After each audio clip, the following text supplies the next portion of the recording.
Assalamualaikum warahmatullahi wabarakatuh. Kembali bertemu dengan saya Pak Suprono di channel Pak Suprono Belajar Manajemen. Pada kesempatan kali ini kita akan membahas materi service quality atau pelayanan prima dengan topik profesionalisme. Jangan lupa klik like, share, dan subscribe agar kalian tidak tertinggal pada video-video berikutnya. Jadi di dalam pelayanan prima, profesionalisme merupakan formula untuk meraih kesuksesan. Nah, apa saja unsur-unsur profesionalisme? Unsur-unsur profesionalisme di sini ada knowledge, skill, attitude, dan grooming. Knowledge di sini berhubungan tentang pengetahuan dalam pekerjaan. Oleh karena itu, supaya pelayanan itu bisa memberikan service quality yang baik, maka semua unsur dari pimpinan sampai dengan yang paling bawah harus mengetahui tentang pekerjaannya, termasuk bidang apa yang sekarang sedang ditekuni oleh perusahaan. Lalu yang kedua berhubungan dengan skill. Skill di sini termasuk di dalamnya kemampuan komunikasi verbal, kemampuan tertulis, kemampuan interpersonal, kerja sama tim, kepemimpinan, fleksibilitas, IT, mengolah angka, problem solving, dan sebagainya. Nah, skill di sini berhubungan tentang keahlian. Maka di dalam pelayanan prima harus memahami kemampuan dari masing-masing pemberi pelayanan. Jadi di sini boleh dikatakan the right man in the right place. Harus menempatkan orang yang tepat sesuai dengan bidangnya pada tempat yang tepat. Jadi kalau dia itu ahli di bidang IT, maka dia akan bekerja sesuai dengan keahliannya. Maka kalau nanti menempatkan orang sesuai dengan keahliannya, ini akan memberikan service quality atau pelayanan prima yang baik kepada konsumen.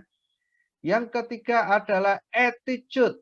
Termasuk di dalam attitude di sini adalah inisiatif, proaktif, stabil secara emosional, percaya diri, dan motivasi diri. Attitudes ini berhubungan dengan sikap. Sikap bagaimana seorang pemberi pelayanan kepada customer, kepada pelanggan, di dalam memenuhi kebutuhan pelanggan. Nah, di dalam memenuhi kebutuhan pelanggan di sini, maka pemberi pelayanan harus bersikap inisiatif, proaktif, tidak menunggu dapat order baru dia melakukan kegiatan. Jadi begitu dia melihat konsumen, maka dia langsung inisiatif untuk melayaninya. Emosinya stabil, dahulu di awal pernah kami ungkapkan bahwa yang namanya service quality, pemberi pelayanan, ketika dia itu di rumah, misalkan dia sedang terjadi emosi yang tinggi, maka ketika dia melayani konsumen, semua emosi yang ada di rumah harus ditinggalkan.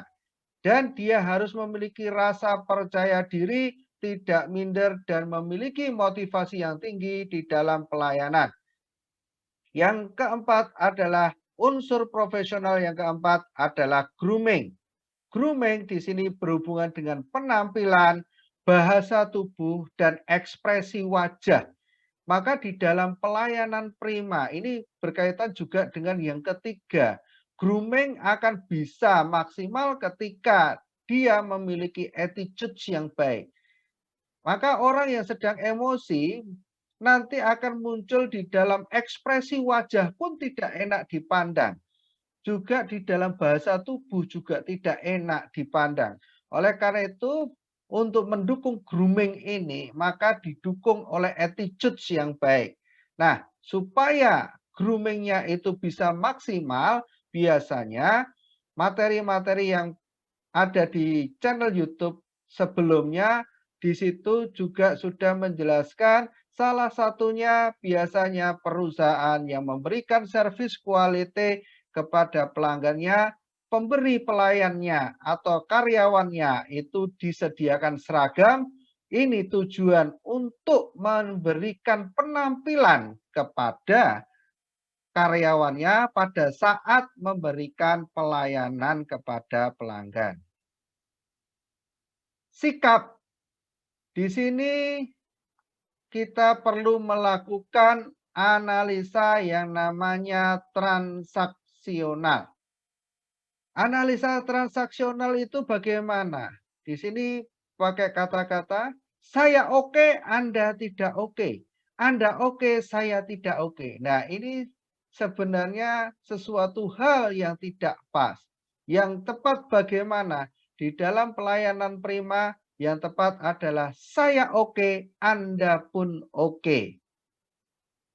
Nah, cirinya ketika seseorang itu posisinya adalah saya oke, Anda tidak oke. Ini biasanya sombong itu menjadi dominasi di dalam pemberi pelayanan tersebut. Kemudian dia memiliki prasangka yang tidak baik, lalu mengatur kaku, merendahkan, tidak peka, tidak mau mendengarkan, terlalu birokratis, penuh penilaian, tidak sabaran, agresif. Maka orientasi pada pemecahan masalah yang pertama ini adalah lose win. Jadi ada yang kalah, ada yang dimenangkan. Ini sebenarnya sesuatu hal yang tidak baik. Kemudian yang kedua adalah Anda tidak oke, saya tidak oke. Ini tidak oke semua. Di sini terjadi kurang semangat, sangat negatif, tidak mampu menangani kesulitan, kurang komitmen, kurang inisiatif, cepat tersinggung, tidak berespon. Nah, di sini ini kalau di dalam pelayanan prima ini sangat buruk sekali. Orientasi pada pemecahan masalahnya adalah lose-lose. Kalah semua. Jadi kalau ini yang terjadi, pelanggan pergi, perusahaan juga bangkrut. Lalu yang ketiga, Anda oke, saya tidak oke. Nah, ini di satu sisi, ini pelanggannya ini oke, tetapi pemberi pelayanan tidak oke. Kenapa bisa muncul seperti ini? Karena dia pemberi pelayanan kurang percaya diri, merasa tidak mampu, tidak berdaya, submisif, kurang tajam, tidak tegas. Maka di sini biasanya supaya dia itu memiliki percaya diri, salah satunya yang dahulu juga pernah kita bahas yaitu mengenai seragam. Seragam ini juga memberikan rasa percaya diri. Oleh karena itu ketika memilih seragam, perusahaan sebaiknya memilih seragam itu yang bisa menumbuhkan rasa percaya diri dari karyawannya. Seragam yang aneh-aneh itu malah bisa menyebabkan karyawan yang memberi pelayanan kepada konsumen menjadi kurang percaya diri. Nah, di sini orientasi pemecahan masalahnya adalah win-lose. Masih kurang bagus. Karena pemberi pelayanan masih dikalahkan. Nah, yang terbaik adalah saya oke, Anda pun oke.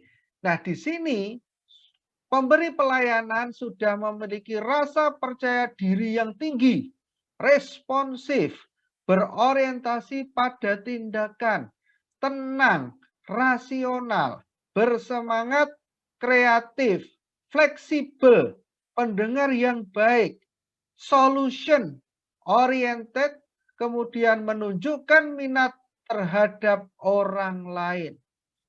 Ini pelanggan itu akan merasa nyaman ketika kondisi seperti ini. Maka yang terjadi di sini orientasi pada pemecahan masalah pasti win-win.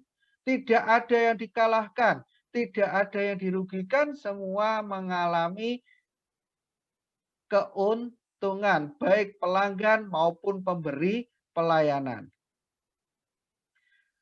Keuntungan memiliki mental saya oke, Anda oke. Nah, di sini keuntungan yang peroleh adalah yang pertama, membatasi perilaku sendiri dan orang lain. Apa yang dibatasi? Perilaku-perilaku yang tidak penting, yang tidak diperlukan ketika memberikan pelayanan kepada konsumen. Kemudian dia juga bisa membatasi perilaku dari konsumen sehingga sesuai dengan kondisi pada saat kita memberikan pelayanan kepada konsumen. Yang kedua adalah keuntungan yang diperoleh memiliki pandangan realistis akan hal yang mungkin dan tidak mungkin. Ketika orang happy, ketika orang itu senang, maka dia akan berpikir realistis. Ketika berpikir realistis, maka tidak ada sesuatu hal yang tidak mungkin. Semuanya akan menjadi mungkin. Kemudian yang ketiga, keuntungan yang diperoleh adalah tidak mempengaruhi atau tidak terpengaruh oleh perilaku dan perkataan orang lain yang tidak sopan atau kasar. Jadi ketika kita itu kondisinya memiliki rasa percaya diri, sehingga memberikan kenyamanan kepada pelanggan kita, maka yang terjadi adalah itu memfilter, meminimalisir perkataan-perkataan negatif yang tidak sopan atau kasar. Yang keempat, keuntungannya adalah menikmati keberhasilan dan menerima kegagalan. Ketika kita kondisinya dalam percaya diri tinggi, kemudian dalam kondisi yang top performance, dalam kondisi pelayanan yang maksimal, sehingga memiliki pelayanan prima kepada pelanggan, di sini ketika terjadi keberhasilan kita bisa menikmati dengan nyaman, menikmati dengan baik. Dan ketika terjadi kegagalan, kita bisa menerimanya dengan lapang dada. Tampilan sikap melalui bahasa tubuh. Bahasa tubuh itu bisa mencerminkan sikap kita. Dari mana? Yang pertama adalah kontak mata. Maka supaya pelayanan prima, ini kita dianjurkan ketika bertemu dengan pelanggan, kita harus bisa kontak mata dengan pelanggan kita. Jangan sampai pelanggan di depan kita, kita melihat ke arah yang lain. Maka ini menjadi problem masalah dan menjadi tidak fokus ketika melayaninya. Makanya di sini pelayanan prima bisa diperoleh ketika pemberi pelayanan itu fokus. Supaya fokus, beberapa perusahaan itu melarang pemberi pelayanan pada karyawannya itu melakukan kegiatan lain selain melayani konsumen. Termasuk salah satunya adalah main-main gadget. Kemudian bahasa tubuh yang berikutnya adalah senyuman. Senyuman ini salah satu menunjukkan kesiapan kita di dalam melayani konsumen. Dan kita tidak sedang bermasalah. Makanya ketika ada konsumen, walaupun kita itu bermasalah di rumah, ada problem di dalam kehidupan kita pribadi, kita harus bisa tetap tersenyum. Kemudian cara duduk. Cara duduk dan cara berdiri di sini menunjukkan juga bahasa tubuh kita mencerminkan sikap kita, kesiapan kita di dalam menjalani pemberian pelayanan kepada konsumen. Cara duduk yang santai itu menunjukkan bahwa kita itu belum siap di dalam menjalani pelayanan kepada konsumen. Oleh karena itu biasanya untuk kursi-kursi tempat duduk pemberi pelayanan ini dibikin sedemikian rupa sehingga pemberi pelayanan itu nyaman, rileks, tidak terkesan kaku, tidak juga tidak terkesan sangat santai tetapi menunjukkan dia siap untuk menjalani, memberikan pelayanan kepada konsumen dengan ergonomis yang membentuk tubuh kita itu tegap dan siap di dalam memberikan pelayanan kepada konsumen. Dan ketika kita harus berdiri, kursi itu juga tidak menghalangi aktivitas kita. Kemudian pada saat jabatan tangan itu sesuatu hal yang sepele. Tetapi ketika jabatan tangan tersebut kita agak enggan-enggan, agak ya istilahnya agak malas-malasan, maka ini menunjukkan sikap kita kurang perhatian kepada konsumen kita. Kemudian intonasi suara. Nah, di dalam memberikan pelayanan, intonasi suara ini perlu dan sangat penting sekali. Karena apa? Karena suara kita itu didengarkan oleh konsumen. Maka ketika suara kita itu terlalu kecil, konsumen tidak begitu mendengar suara kita, maka ini menjadikan misinformasi.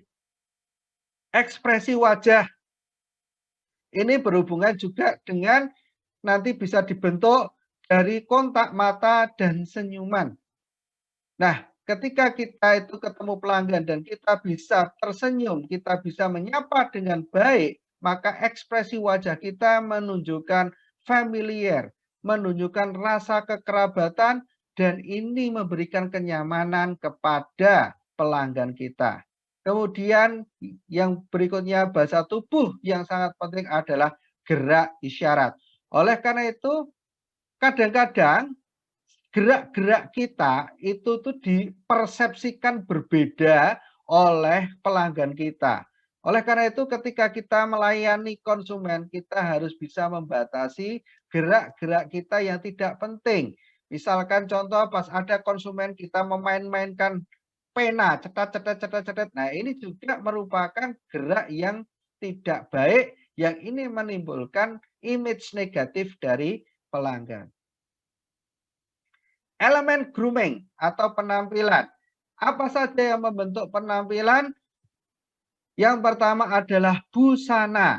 Busana itu sederhana tetapi ini mencerminkan identitas diri dari perusahaan kita.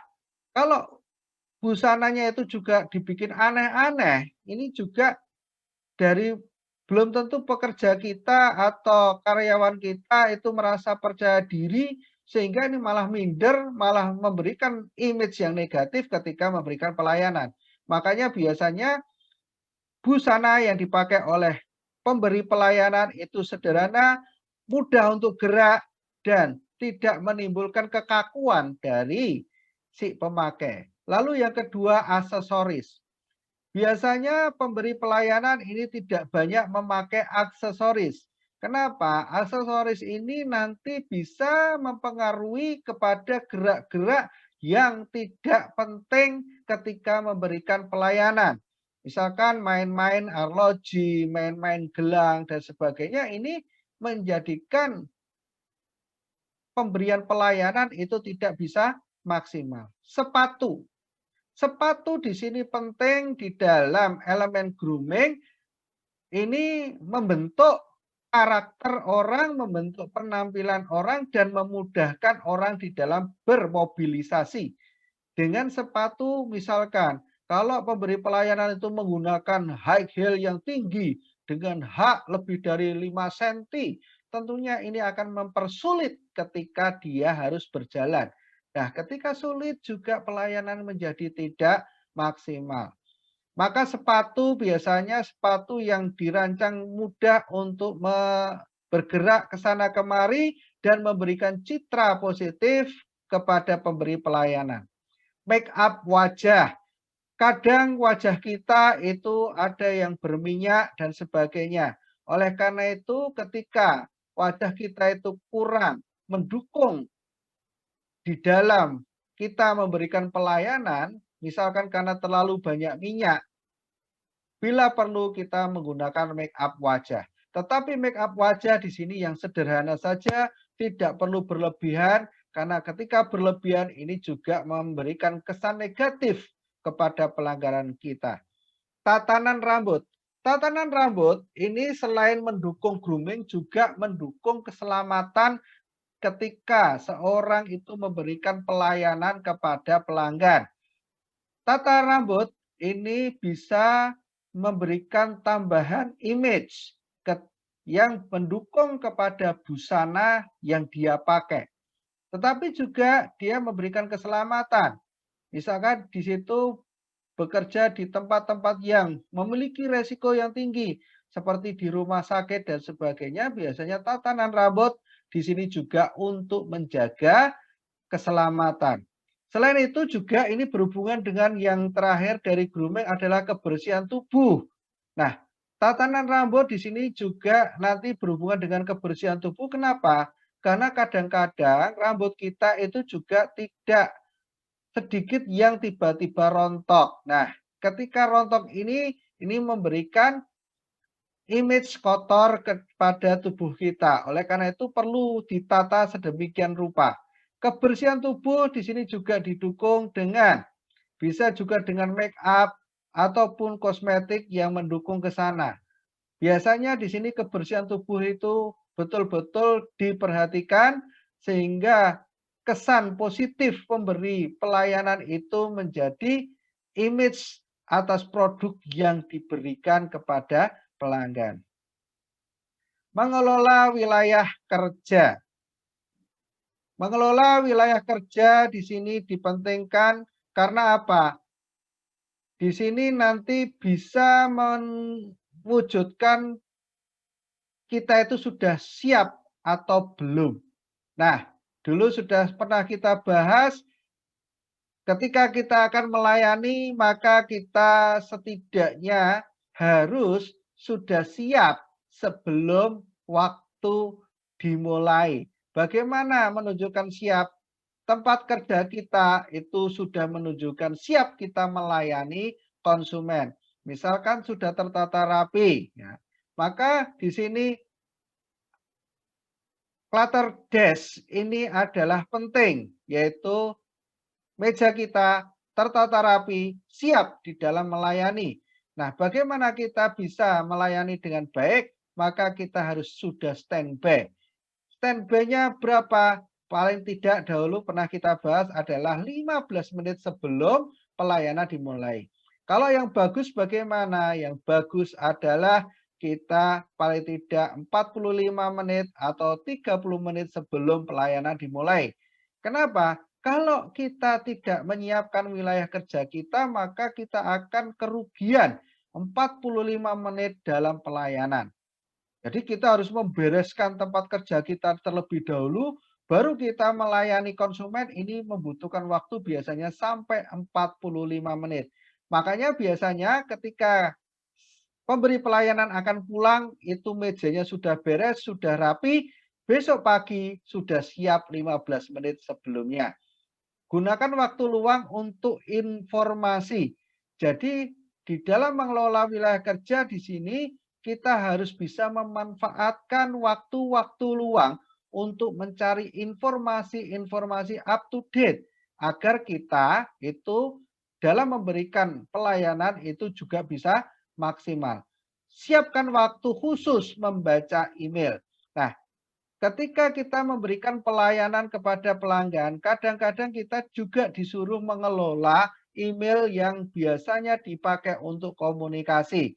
Oleh karena itu, email itu merupakan bacaan yang penting dan wajib bagi pemberi pelayanan. Nah, kadang-kadang kita malah lebih memfokuskan kepada sosial media dan sebagainya. Nah, di sini biasanya konsumen-konsumen yang dia itu membutuhkan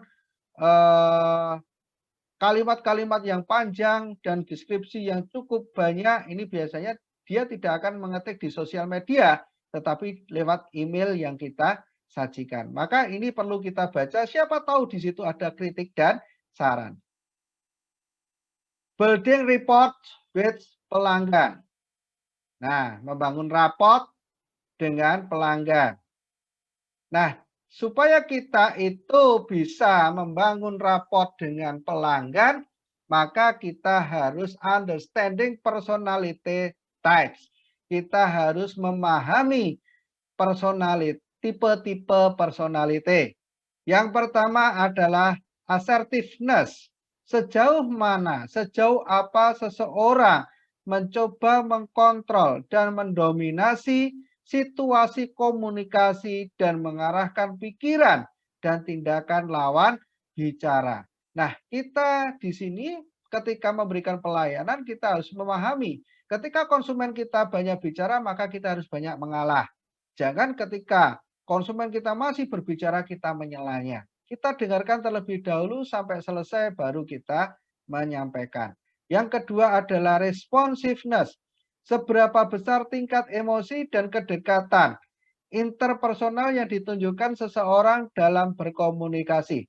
Responsiveness itu menunjukkan respon positif dari pemberi pelayanan kepada konsumen.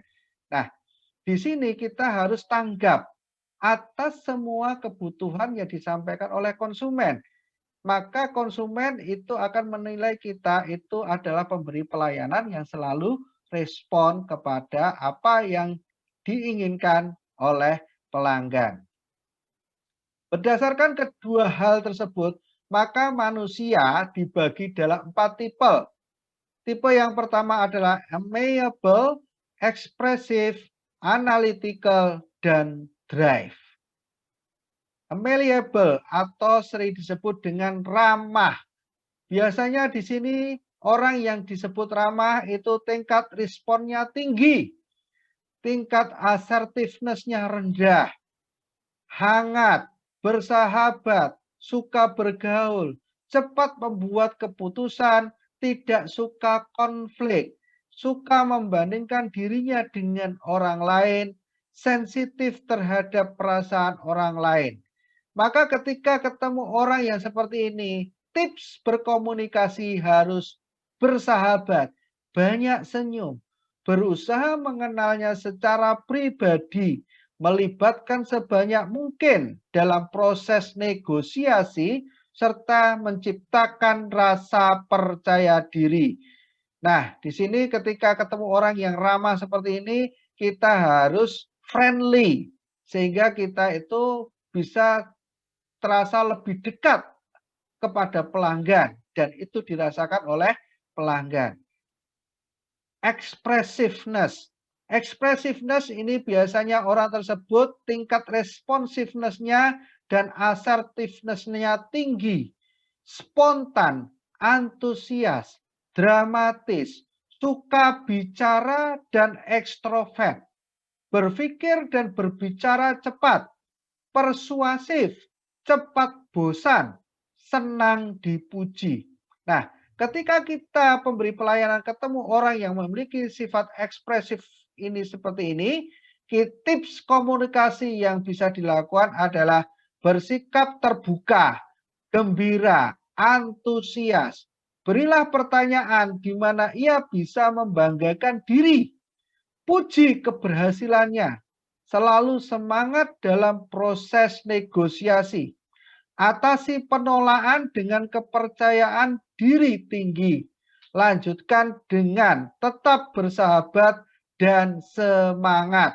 Jadi ketika ketemu orang seperti ini kita malah bukan minder, tetapi kita malah tumbuh percaya diri kita sehingga kita bisa mengontrol pelanggan kita dengan apa? Memberikan pertanyaan di mana si pelanggan tersebut bisa bangga atas pelayanan yang kita berikan. Analytical.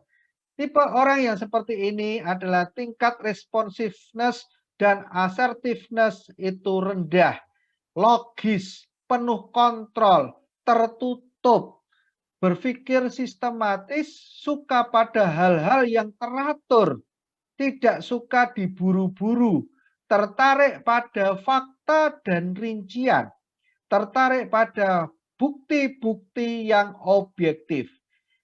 Ketika ketemu orang seperti ini, tips komunikasi yang baik adalah bersikap sopan, tidak banyak basa-basi. Kenapa? Karena ini orangnya sudah membutuhkan waktu yang lama untuk meresponnya.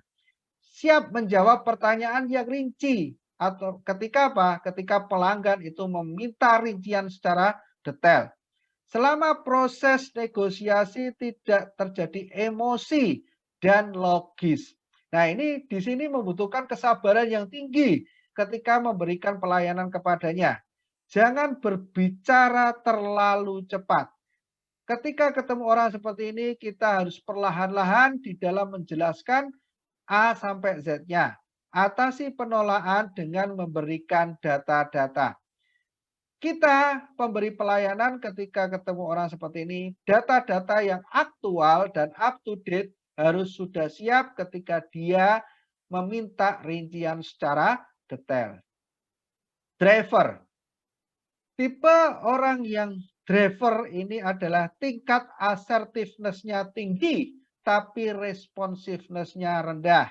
Membuat keputusan cepat dan senang menguasai situasi. Bekerja cepat dan orientasi pada tujuan. Tidak sabaran, dingin, berpendirian tegas. Percaya bahwa keberhasilan tergantung pada diri sendiri. Ketika ketemu orang seperti ini, tips komunikasi yang harus dibangun adalah kita harus tegas, percaya diri, business like. Maka kalau ketemu orang seperti ini kita minder, maka pelayanan menjadi tidak maksimal karena kita akan diatur oleh dia. Teratur dan terarah dalam proses negosiasi. Tidak bertele-tele. Karena kalau kita nanti banyak menggunakan kata-kata yang tidak penting, maka kita akan juga diatur oleh dia. Atasi penolakan dan laksanakan negosiasi dengan jelas dan selalu bersikap profesional. Nih, demikianlah video pada kesempatan kali ini. Kita bertemu pada video-video yang akan datang. Jangan lupa klik like, share, dan subscribe agar kalian tidak tertinggal pada video berikutnya. Kurang lebihnya mohon maaf. Akhirul kalam, wabillahi taufik walhidayah. Assalamualaikum warahmatullahi wabarakatuh.